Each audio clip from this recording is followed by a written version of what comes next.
भारत माता की, भारत माता की, इनकलाब, वंदे वंदे।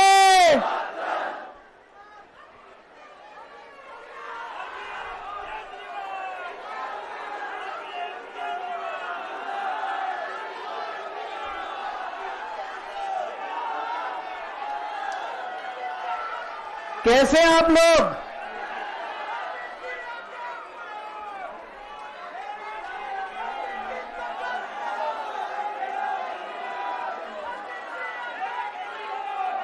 दोस्तों,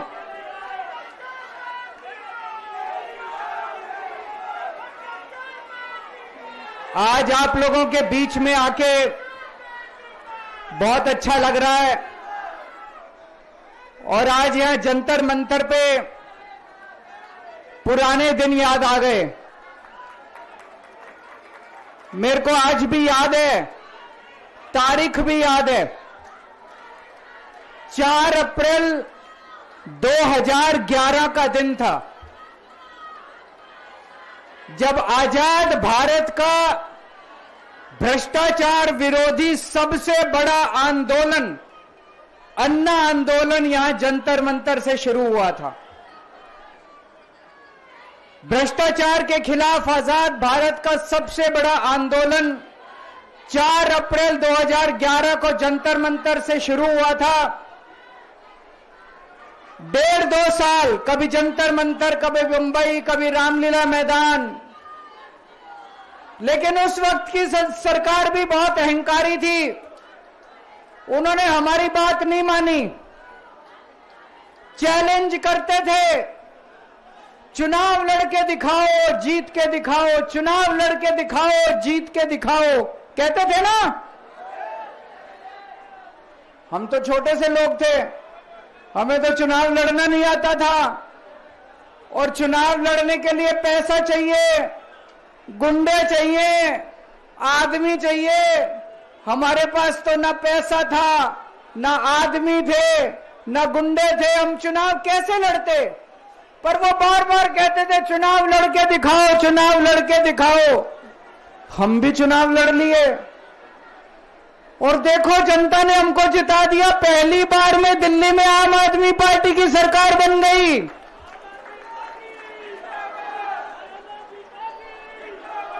देश के अंदर हमने 2013 में चुनाव हुए थे, देश के अंदर साबित कर दिया ईमानदारी से चुनाव लड़े भी जा सकते हैं और ईमानदारी से चुनाव जीते भी जा सकते हैं।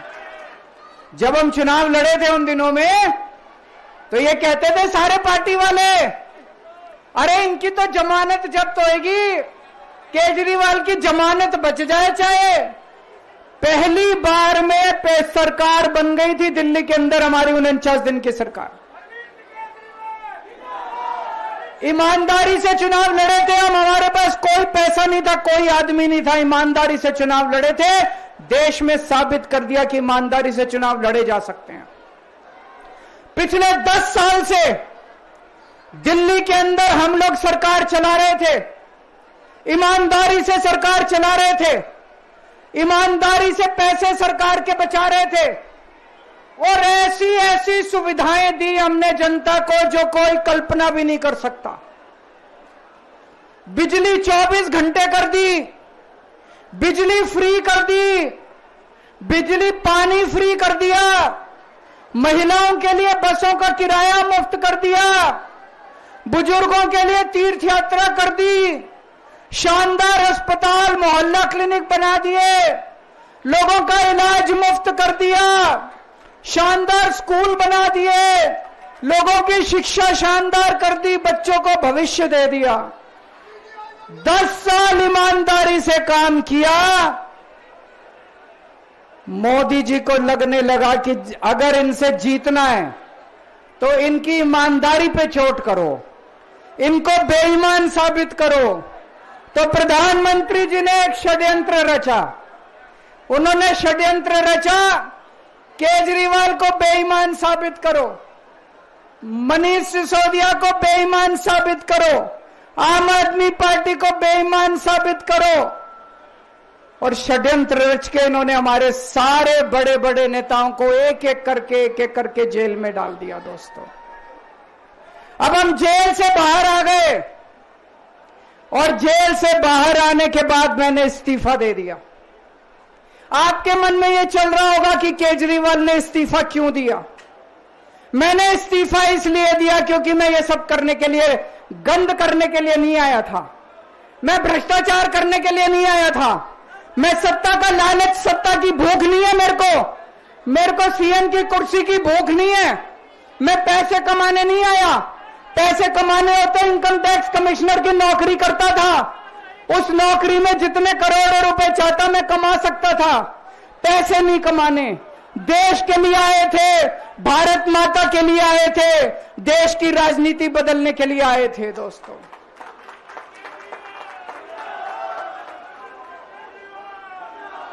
इन नेताओं को फर्क नहीं पड़ता। इन नेताओं की मोटी चमड़ी है, इनके ऊपर जितने मर्जी आरोप लग जाए, इन नेताओं को फर्क नहीं पड़ता। दोस्तों, मैं नेता नहीं हूं, मेरी मोटी चमड़ी नहीं है, मेरे को फर्क पड़ता है। मेरे पे जब ये कीचड़ फेंकते हैं बीजेपी वाले, मेरे को जब ये चोर कहते हैं, मेरे को जब ये भ्रष्टाचारी कहते हैं, मेरे को जब ये गाली देते हैं, मेरे को फर्क पड़ता है। आज मैं बहुत दुखी हूं, आज मेरी आत्मा पीड़ित है, मैं अंदर से बहुत दुखी हूं और इसीलिए मैंने इस्तीफा दिया। मैंने अपनी जिंदगी में केवल इज्जत कमाई है, मैंने अपनी जिंदगी में केवल ईमानदारी कमाई है। मेरे बैंक में कोई पैसा नहीं है, मेरी पार्टी के बैंक में कोई पैसा नहीं है, मैंने केवल इज्जत कमाई है। आज 10 साल के बाद जब मैंने इस्तीफा दिया है, थोड़े दिन में मैं सीएम का बंगला छोड़ दूंगा। आज दिल्ली के अंदर मेरे पास घर भी नहीं है रहने के लिए। मेरे को कई लोग कहते हैं, कैसा आदमी है यार तू, 10 साल राजनीति करी, 10 साल सीएम रह गया, 10 साल में तो 10 कोठियां बन जाती, 10 घर बन जाते, 10 प्लॉट बन जाते। मैंने कुछ नहीं कमाया 10 साल के अंदर, केवल आपका आशीर्वाद कमाया, आपका प्यार कमाया है 10 साल के अंदर। और उसी प्यार का नतीजा है आज जब मैं घर छोड़ूंगा, मेरे पास इतने लोगों के फोन आ रहे हैं, इतने लोगों के मैसेज आ रहे हैं, जी मेरा घर ले लो, मेरा घर ले लो, मैं किराया नहीं लूंगा, मेरा घर ले लो। मैं आप सब लोगों का शुक्रिया अदा करता हूं। अभी श्राद्ध चल रहे हैं, श्राद्ध खत्म होने के बाद जैसे ही नवरात्रे शुरू होंगे, मैं सीएम आवास छोड़ दूंगा और आप में से ही किसी के घर आके मैं आपके साथ रहना चालू कर दूंगा।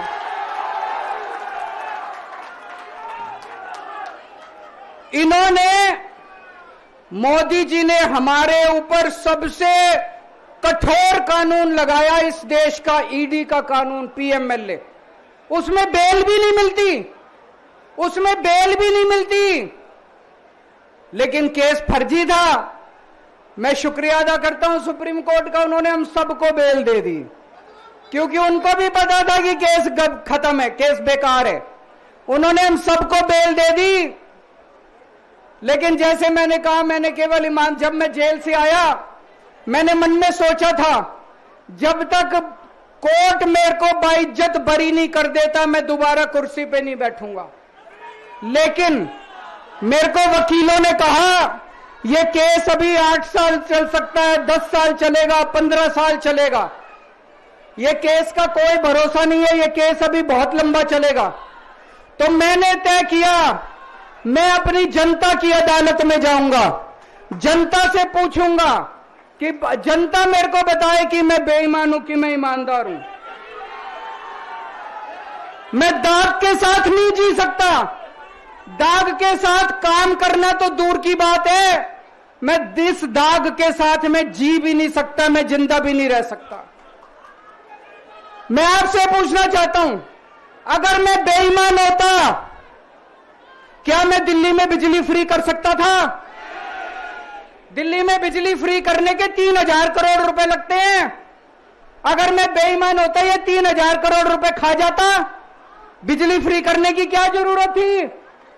अगर मैं बेईमान होता, क्या मैं महिलाओं का किराया फ्री करता? क्या जरूरत थी फ्री करने की? पैसे खा जाता सारे। अगर मैं बेईमान होता, क्या आपके बच्चों के लिए स्कूल बनवाता? सारे पैसे खा जाता। अगर मैं बेईमान होता, आपका इलाज मुफ्त करता? पैसे खा जाता सारे।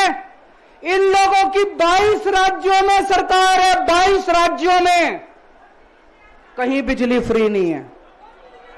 तो चोर कौन है? इनकी 22 राज्यों में सरकार है, कहीं महिलाओं का किराया फ्री नहीं है। तो चोर कौन है?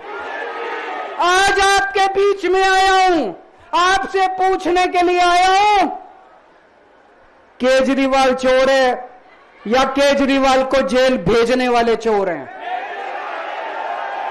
जिन जिन लोगों को लगता है केजरीवाल ईमानदार है, हाथ खड़े करके बता दो जरा से। ये कैमरे वाले जरा से दिखा दो कि दिल्ली की जनता क्या सोचती है। जिन जिन लोगों को लगता है कि मोदी जी ने केजरीवाल के खिलाफ गंदा राजनीतिक षड्यंत्र रचा था, जिन जिन लोगों को लगता है कि मोदी जी ने केजरीवाल के खिलाफ बहुत बुरा षड्यंत्र रचा था, हाथ खड़े कर दो सब लोग।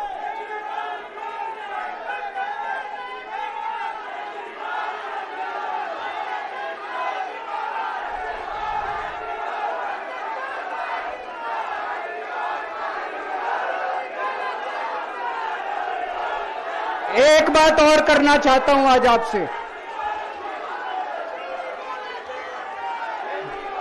एक बात और करना चाहता हूं, बड़े ध्यान से सुनना। एक बात और बहुत जरूरी बात है, सारे जने बड़े ध्यान से सुनना। ये आरएसएस वाले कहते हैं हम राष्ट्रवादी हैं, आरएसएस वाले कहते हैं हम देशभक्त हैं। आज मैं पूरे सम्मान के साथ, आरएसएस के प्रमुख हैं श्री मोहन भागवत जी, मैं पूरे सम्मान के साथ मोहन भागवत जी से 5 प्रश्न पूछना चाहता हूं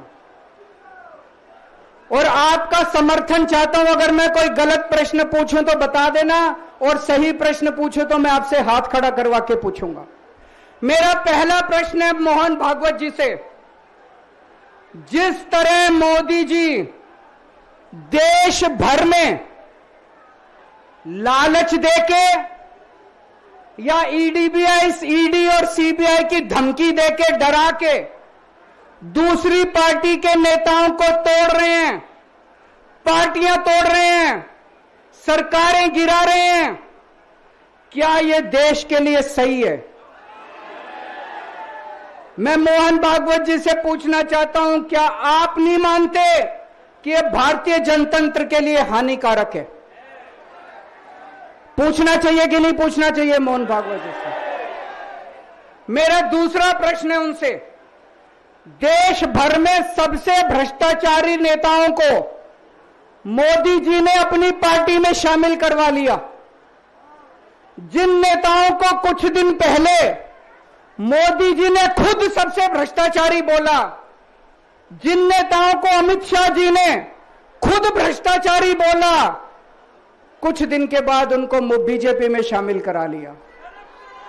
मैं मोहन भागवत जी से पूछना चाहता हूं, क्या इस प्रकार की राजनीति से आप सहमत हो? क्या आपने कभी ऐसी बीजेपी की कल्पना की थी? पूछना चाहिए कि नहीं पूछना चाहिए मोहन भागवत जी से?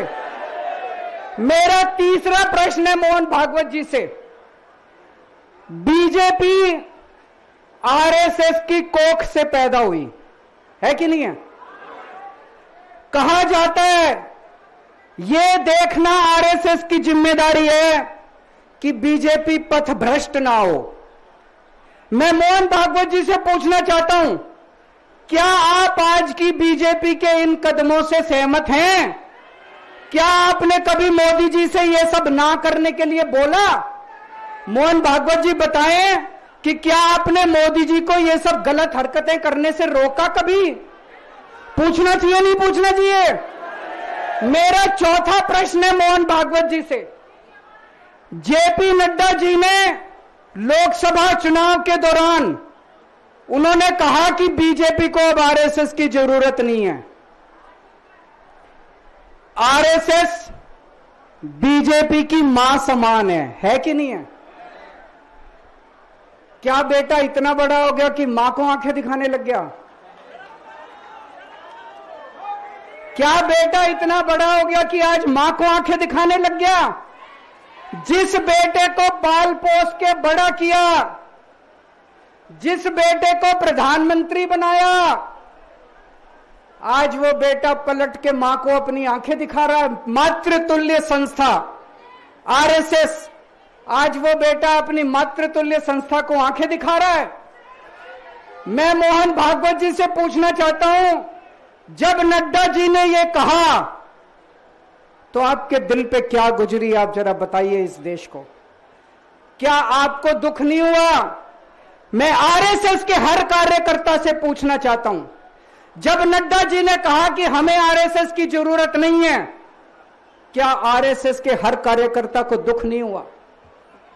मेरा 5वां प्रश्न मोहन भागवत जी से मैं कहना चाहता हूं, आप ही लोगों ने मिलकर कानून बनाया था कि 75 साल के होने पे कोई भी व्यक्ति रिटायर होगा।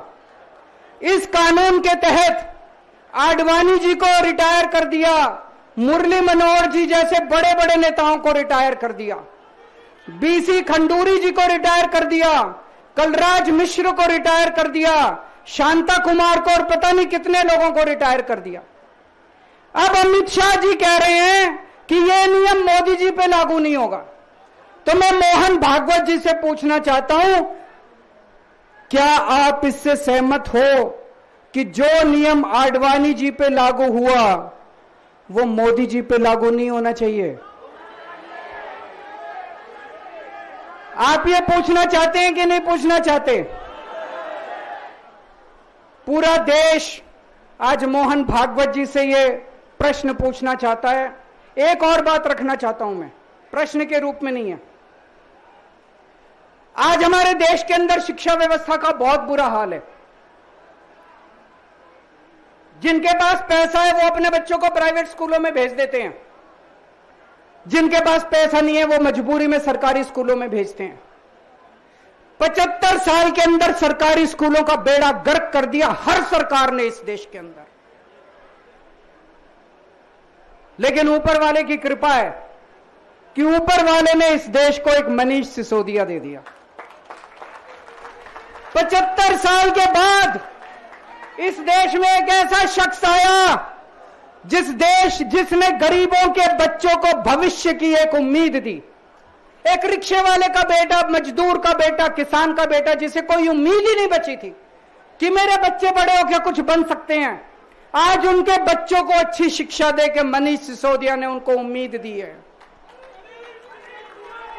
ऐसे मनीष सिसोदिया को प्रधानमंत्री मोदी जी ने 2 साल जेल में रखा।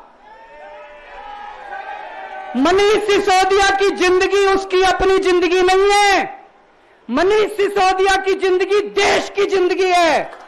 मनीष सिसोदिया का एक एक जिंदगी का पल इस देश का पल है। ये 2 साल मनीष सिसोदिया के खराब नहीं हुए, ये 2 साल इस देश के खराब हुए हैं। अगर आज मनीष सिसोदिया जेल के बाहर होता, न जाने कितने और नए स्कूल बनते, न जाने कितने बच्चों को शिक्षा मिलती। तो मैं मोहन भागवत जी से भी पूछना चाहता हूं कि क्या आरएसएस इस किस्म की हरकतों से सहमत है? ये सारे प्रश्न आज मैंने मोहन भागवत जी के सामने रखे हैं। मैं उम्मीद करता हूं कि वो इन प्रश्नों के जवाब देंगे। और ये प्रश्न केवल मोहन भागवत जी के लिए नहीं है। इस देश से प्यार करने वाले हर शख्स, इस देश के हर देशभक्त को, भारत माता की पूजा करने वाले भारत माता के हर सपूत को मैं ये प्रश्न पूछना चाहता हूं, इस पे चिंतन जरूर करना। आरएसएस के हर व्यक्ति से मैं कहना चाहता हूं, आपको हो सकता है केजरीवाल पसंद ना हो, आपको हो सकता है आम आदमी पार्टी पसंद ना हो, लेकिन देश की खातिर इन मेरे उठाए गए मुद्दों पे चिंतन जरूर करना दोस्तों। ये आने वाला चुनाव मामूली चुनाव नहीं है। यह दिल्ली का आने वाला चुनाव केजरीवाल की अग्नि परीक्षा है। अगर आपको लगता है केजरीवाल ईमानदार है तो केजरीवाल को वोट देना। अगर आपको लगता है केजरीवाल बेईमान है, मुझे कतई वोट मत देना।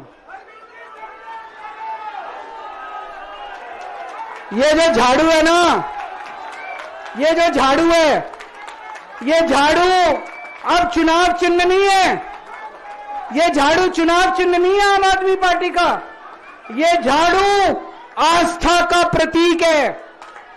जब एक आदमी वोट डालने जाता है और झाड़ू का बटन दबाता है तो अपनी आंख बंद करके पहले भगवान का नाम लेता है। झाड़ू का बटन दबाता है तो वो मन में सोचता है कि मैं ईमानदारी का बटन दबा रहा हूं। झाड़ू का बटन दबाता है तो वो ये सोचता है कि मैं एक ईमानदार सरकार बनाने का बटन दबा रहा हूं। इस झाड़ू का बटन तभी दबाना अगर आपको लगे केजरीवाल ईमानदार है, नहीं तो इस झाड़ू का बटन मत दबाना दोस्तों। भारत माता की।